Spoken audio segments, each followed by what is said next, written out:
What is that on his yacht? That's not normal.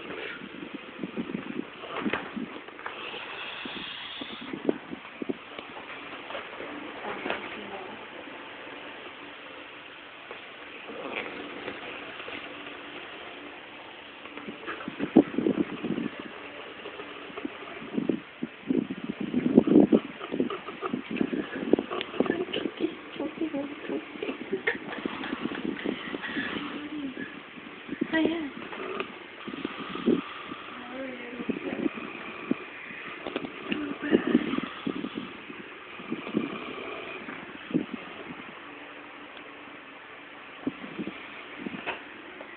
So 31 minutes.